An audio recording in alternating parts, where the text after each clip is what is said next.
Hello everyone, welcome back to my new day new blog. अनि आजको हाम्रो विशेषता भनेको कपाल काट्ने हो। यो कपाल चाहिँ लामो भइसकेछ होइन, त्यही भएर नाक टच गर्छ।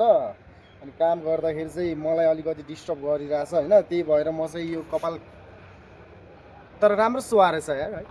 राम्रो त राम्रो नै देखिरहेछ कि, तर पनि के गर्ने के यो गर्मीको टाइममा डिस्टर्ब गरिरहेको हुन्छ होइन, टाइममा काम गर्दाखेरि।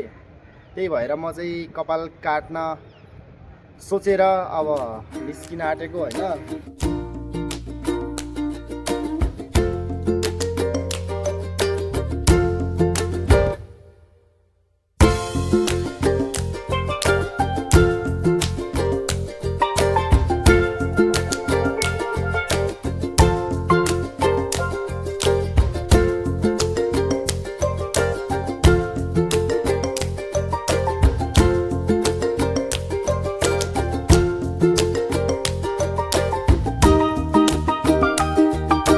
गाइस, अहिले चाहिँ हामी एउटा कपाल काट्ने सलुनमा आइसकेका छौँ।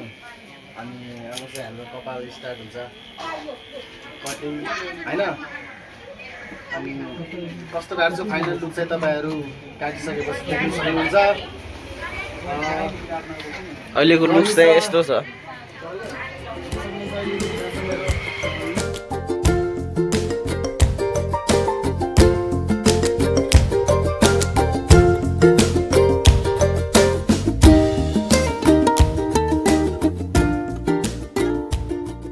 गाइस, अहिले चाहिँ म रुममा पुगिसकेँ होइन कपाल काटेर। अनि कपाल चाहिँ धेरै चाहिँ काटेन, अघि भन्दा अलिकति छोटो गरेछु मैले होइन। किन भन्दाखेरि काम गर्दाखेरि डिस्टर्ब भइरहेको थियो, त्यही भएर होइन।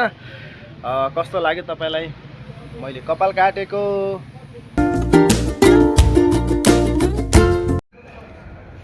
Hello everyone, welcome back to my new day new blog. अनि आज hello guys, welcome back to my new day new blog.